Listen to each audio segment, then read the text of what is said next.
고린도전서 15장 12절부터 사도 바울은 다음같이 말합니다.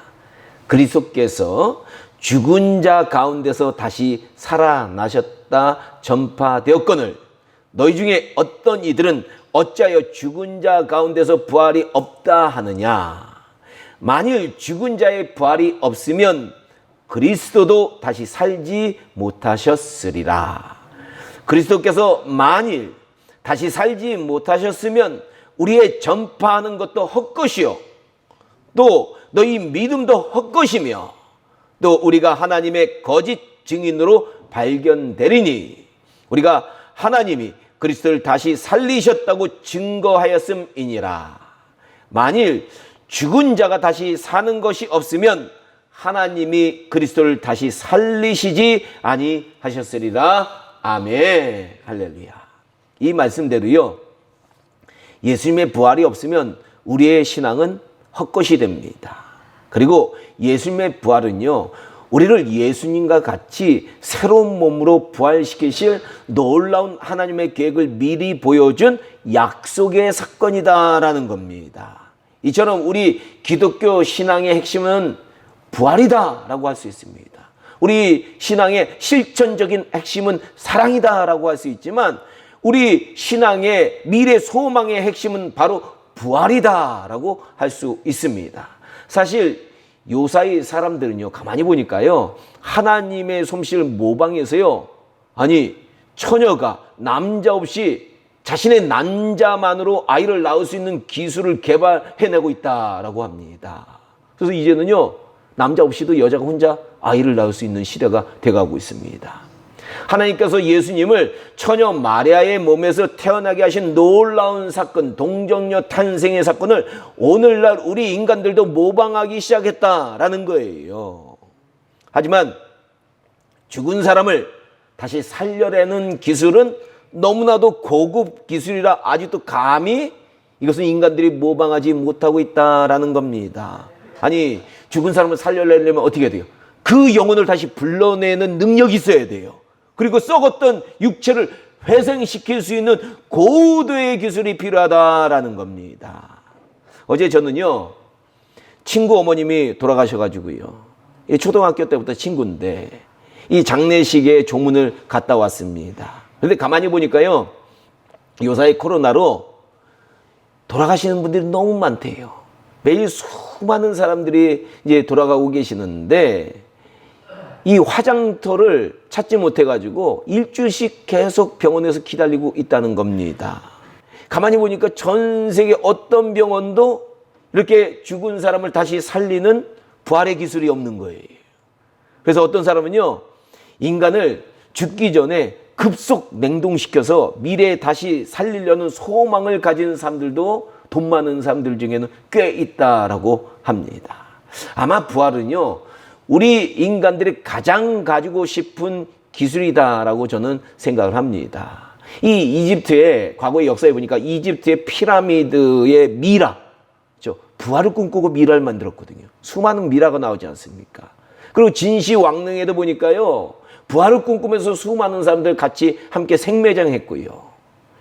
야, 이런 사실들을 우리가 볼 때 우리 인간들은요, 늘 부활을 소망해왔다라는 것을 우리가 알 수 있습니다. 만약 오늘날 병원에서요, 이 부활의 기술을 가지고 있으면 세계 최고의 갑부들이 병원들의 줄을 설 겁니다. 아마 돈 없는 사람들은 부활을 꿈꾸지도 못할 거예요. 우리 성민교회 성도님들 그 정도 돈 가지고는 아마 부활은 꿈도 못 꿀 거예요. 그러나 하나님께서는요, 예수님의 부활을 통해서 우리에게 부활을 공짜로 주신다고 약속하셨다라는 겁니다. 우리가 회개하고 예수만 믿으면 부활을 영생하는 최신식 기술로도 이 병원의 모든 인류의 모든 기술로도 만들 수 없는 이 부활을 우리에게 주신다고 약속해 주셨다라는 겁니다. 근데 안타깝게도요, 세상 사람들이 이 부활이 어떤 의미인지 잘 모르는 거예요.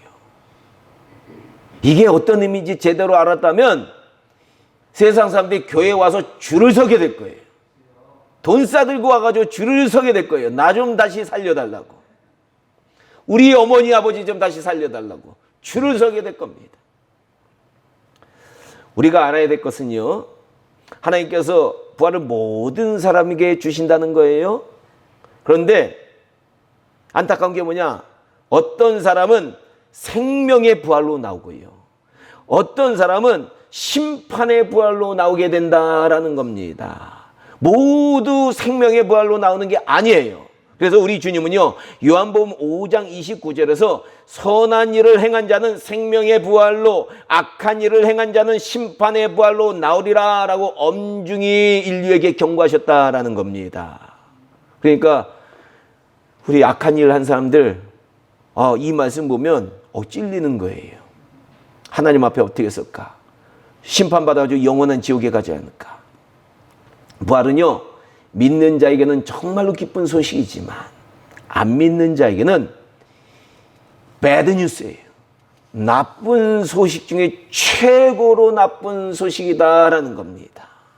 이 천재로 불렸던 한 영국의 대학생이 있었는데요, 무신론자였어요. 머리가 똑똑한 사람들이 교만하잖아요. 그래서 무신론자였는데 그는 뭐라고 얘기했느냐? 주로 나약한 사람들이 하나님을 믿는 것이다 라고 하면서 크리스천들을 매번 공격을 하던 그런 사람이었습니다.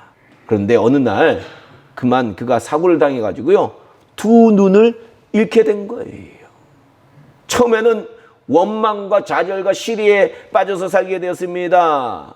그러나 그 주변에 그를 불쌍히 여긴 크리스천들이 다가와서 예수님의 복음을 전하고 그 사랑을 나누기 시작했습니다. 그래서 이 청년은 조금씩 그 사랑에 젖어들기 시작했고요. 결국에는 내가 과거에 너무나도 교만했구나, 내가 죄인이었구나라는 것을 깨닫고 십자가에 못 박혀 죽으시고 사흘 만에 부활하신 우리 예수님을 그분의 주님으로 영접하게 되었다라는 겁니다. 그때부터 그의 삶은 완전히 달라지기 시작했다라는 거예요. 그래서 다른 사람들 위해서 사는 거예요. 예수님을 진짜 만난 사람들은요, 자기만을 위해서 절대 살지 않습니다. 예수님의 그 사랑을 가지고 많은 사람들 위해서 살기 시작합니다. 그래서 그가요, 시각장애인들, 자기처럼 시각장애인들이 그 당시에는 혜택을 전혀 보지 못하고 있었는데 그들을 위해서 점자를 연구해 가지고요, 점자 타이프를 고안해냈고요, 결국에는 점자로 그들에게도 생명을 주기 위해서, 부활의 생명을 주기 위해서 점자 성경도 만들어내게 되었다라는 겁니다. 이 사람이 바로 누구냐? 윌리엄 문이라는 위대한 분이에요. 그의 삶을 바꾼 것은요, 부활에 대한 믿음 때문이었다라는 겁니다. 그는 이렇게 얘기합니다. 장애는 없지만 믿음 없는 삶보다, 비록 장애를 안고 있지만 믿음이 있는 신앙의 삶이 훨씬 행복하고 아름답다라고 고백을 합니다. 그렇다면 이런 윌리엄 문의 변화를 시킨 부활의 사건, 그것은 우리 자신들에게는 어떤 의미를 갖고 있느냐라는 겁니다. 어제까지 우리는요, 이 사순절 기간을 마치고요, 오늘 부활의 주일을 맞이했습니다. 이 사순절 기간 중에요, 고난주간, 그렇죠? 지난 한 주간이 고난주간이었는데 이 고난주간의 금요일은 성금요일이라고 해가지고, 거룩한 금요일이라고 해가지고 예수님의 고난이 최절정에 이른 날이다라는 것을 다 아실 겁니다. 예수님께서 십자가에 달리셔서 못 박혀 죽으신 날이에요. 그게 뭐 때문이에요? 다 우리의 더러운 죄 때문에, 우리의 타락한 모습 때문에 십자가에 달려 돌아가신 거예요. 그래서 전 세계 많은 크리스천들은요, 이 성금요일에 어떤 분들은 금식도 해요. 어떤 교회들은 보니까요, 예수님의 순환을 주제로 많은 성도들이 준비를 잘 해가지고 음악회를 났는데요, 제가 이번 주간에 동영상으로 나오는 이 유튜브 실중계로 나오는 이 영상을 보고요, 감동을 받고 깜짝 놀랐어요. 우리 예수님의 그 고난을 이렇게 기억하고 사모하고 사랑을 누리는구나 라는 것을 깨닫게 됐습니다. 왜 그럴까요? 이날에 예수님께서요, 십자가 위에서 엘리 엘리 라마 사박다니, 나의 하나님 어찌하여 나를 버리셨나이까 라고 절규하면서 돌아가셨기 때문이다라는 겁니다. 어찌 보면요, 이 금요일은 인간적으로 보면 절망의 날이에요. 고난의 날입니다. 하늘을 향해서 예수님께서 절규하신 것처럼 절규할 수밖에 없는 날이다라고 할 수 있습니다. 그런데 우리 인생을 살펴보니까 우리 인생도 그런 날들이 오더라고요. 살다 보니까요, 절규하게 되는 날, 죽음같이 이 사건들 앞에서 침묵할 수밖에 없는 날들이 때로는 우리에게 찾아온다라는 겁니다. 예전에 어떤 성도님이 이제 이런 얘기를 하시더라고요, 저에게. 이분의 가족들은요, 예수님을 다 믿는다고 합니다. 그런데 이 가족들 중에 유일하게 큰 오빠는 믿음이 없어서 술 장사를 하는데 그것도 룸사롱을 운영한다고 해요. 그리고 올케는요, 그래도 공부를 열심히 해가지고 박사과정까지 공부를 했는데요, 예수님을 믿지 않아가지고요, 시어머님인 자기 어머니에게 너무 모지게 굴고 못되게 굴면서 시댁에는 아예 연락도 않고 관계를 끊고 살고 있다라고 얘기를 합니다. 전화도 안 받는데요, 전화를 해도요, 시댁에서. 그런데 그만 이 올케가요, 자궁에 암이 생겨서 이 암이 자궁에만 멈춰 있는 것이 아니라 이 양쪽 배까지 온몸으로 다 전이가 된 거예요. 병원에서도 이제 포기한 암 말기가 된 겁니다. 그랬더니만 변화가 일어납니다. 이제 이 올케가 전화를 받기 시작했습니다. 이 말을 하면서요, 이 신의 되는 분이 괘씸해요, 이렇게 얘기를 하더라고요. 그래도 불쌍합니다, 이렇게 얘기를 하더라고요. 그래서 저에게 어떻게 할까요? 어떻게 얘기해 줘야 됩니까? 이렇게 물어왔습니다. 그래서 제가요, 이 올케는 어차피 죽을 몸이니까, 소망이 없으니까 이제 기도원에 들어가서 죽기 아니면 살기로 하나님께 매달려 보라고 조언을 해줘봐라, 이렇게 상담을 해줬습니다. 이처럼 우리 인간의 생애는요, 절규하게 되는 날, 죽음같이 침묵할 수밖에 없는 날이 반드시 찾아온다라는 겁니다. 우리 예수님도 십자가 위에서 이미 그와 같은 날을 겪으셨다라는 거예요. 누구도 도움이 될 수 없고 누구도 대신해 줄 수 없는 그 고통의 날을 홀로 겪으셨다라는 겁니다. 인생 살아보면 아시잖아요. 누구도 대신해 줄 수 없는 고통들이 우리에게 찾아오는 날들이 있거든요. 그러나 그것으로 끝이 아니다라는 것을 우리가 알아야 됩니다. 절규의 날, 고난의 날, 바로 금요일이 지나면 죽음과 같은 침묵의 날, 아무도 도와줄 수 없는 이 토요일 같은 날이 찾아오지만 또 그 후에는 주일이 반드시 찾아온다라는 겁니다. 바로 이 날에 우리 예수님께서는 죽음과 사망 권세를 물리치고 영광의 부활을 하셨다라는 겁니다. 이것이 무엇을 의미하느냐라는 겁니다. 이것은요, 하나님은 이 십자가의 죽음과 같이 우리 인생을 지배하는 죽음과 사망과 고통, 아픔, 슬픔의 기간을 우리가 반드시 겪으면 이것을 바꾸어서 부활이라는 희망과 소망과 영광의 날을 준비하고 계신다라는 메시지를 갖고 있다라는 겁니다. 그렇습니다. 부활의 영광은요, 십자가의 고통에서 시작된다라는 거예요.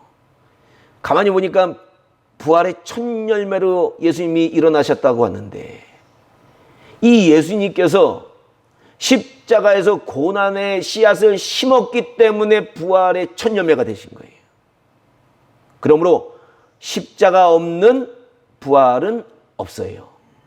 그리고 고난과 고통이 없는 영광도 없다는 거예요. 그러니까 여러분, 십자가 없이 영광의 면류관 쓰고 싶은 그런 생각까지만 안 되는 거예요.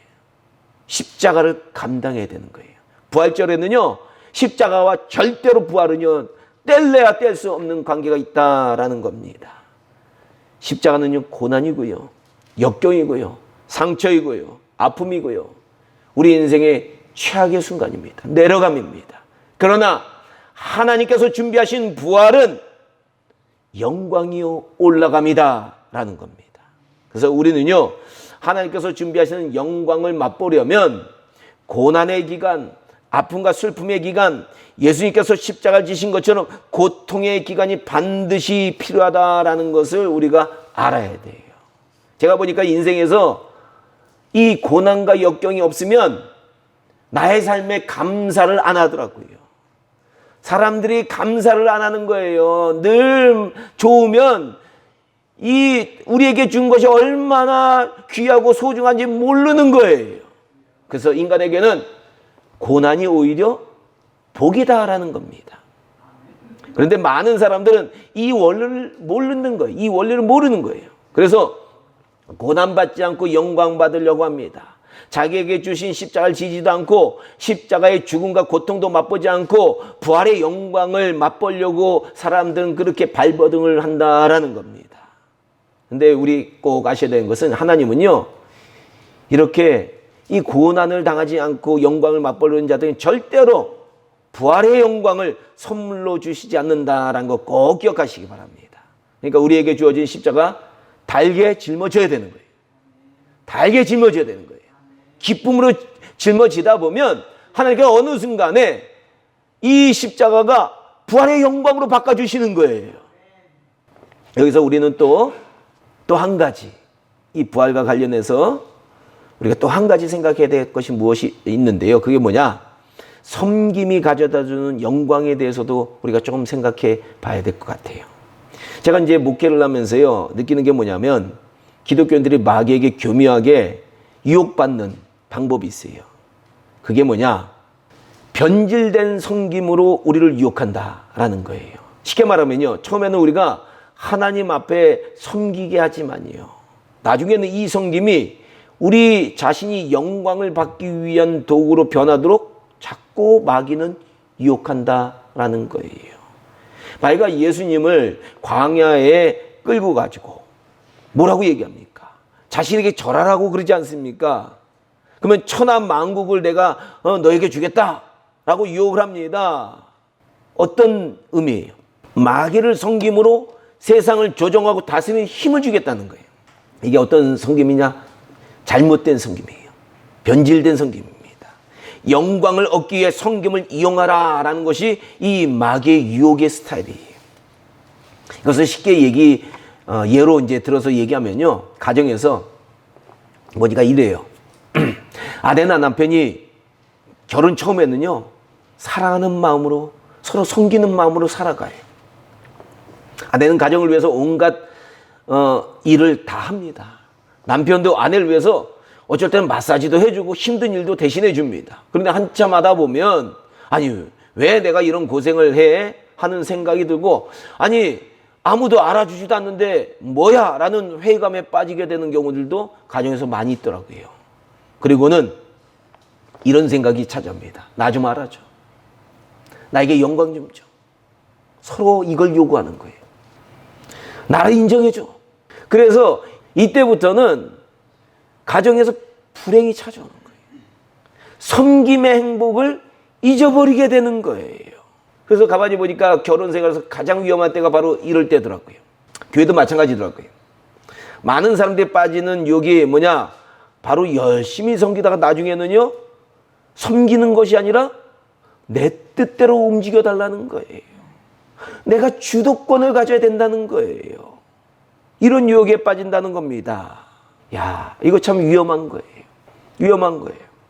부디 우리 성민교회 성도님들은요, 우리가 참된 기독교인 된다라는 것은 뭐냐면, 이 부활의 아침에 이 고난과 영광 없이 영광 받으려면 안 된다. 그리고 섬기려면 우리 예수님께서 십자가를 지시고 완전히 죽기까지 섬기신 것처럼 자기를 낮춰서 섬겨야 된다. 그래야지만 부활이 있는 거예요. 완전히 자기를 낮추지 않으면, 낮춰서 섬기지 않으면 절대로 하나님은 우리에게 부활을 주시지 않는다라는 겁니다.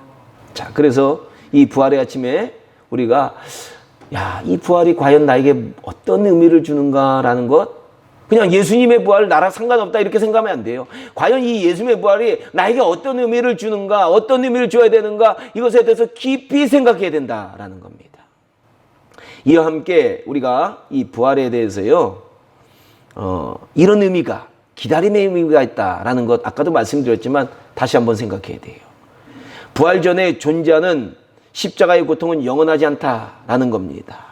어두운 터널이, 이 어두운, 우리 차를 타고 가다 보면 터널이 영원히 계속될 것 같지만 아니단 말이에요. 그렇죠? 고난도 마찬가지입니다.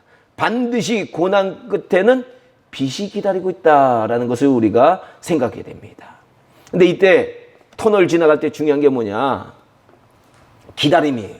제가 과거에도 언젠가는 말씀드렸지만 기차가 터널을 막 통과하는데 갑자기 터널을 막 지나가니까 어두워졌다고. 이때 승객들이 막 소리치고 난리치고 고통스럽다고. 이렇게 하면 될까요? 안 될까요? 안 돼요. 차분히 기다려야 돼요. 기다리면 빛이 우리에게 찾아온다라는 겁니다. 이처럼 이 고난 가운데서 우리가 해야 되는 게 뭐냐? 기다림이에요. 예수님도 기다리셨잖아요. 예수님께서도요, 하나님께서 정하신 3일간의 고통을 기다리신 거예요. 그리고 그 기다림 후에 부활의 영광을 맞이했다라는 겁니다. 우리도 마찬가지예요. 기다릴 줄 아는 신앙을 가져야 돼요. 좀 기다리는 마음을 가져야 돼요. 성급하면 안 돼요. 고난이 왔다고 성급하면 안 돼요. 좌절할 필요도 없어요. 고통스러워할 필요도 없어요. 반드시 주님은 이 기다림 끝에는 빛을 준비하고요, 부활의 영광을 준비하고 계신다라는 것을 우리가 깊이 생각해야 됩니다. 오늘 본문 19절에 보니까요, 부활하신 예수님을 죽이고 자신들조차도 죽일까봐 유대인들을 두려워해가지고요, 불안에 떨고 있는 제자들, 그 제자들에게 갑자기 나타나셨어요. 뭐라고 말씀하셨느냐? 너에게 평강이 있을지어다 라고 평강을 선언하셨다는 거예요. 이것은 부활의 신앙에는 무엇이 있다라는 것을 우리에게 얘기하느냐?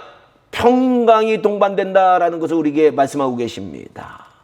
부활의 능력과 그 의미를 아는 크리스찬들은요, 반드시 이 세상을 걱정과 고통과 고민과 미워함과 반목과 질식 가운데 사는 것이 아니라 하나님의 평강과 사랑이 넘치게 된다라는 것입니다.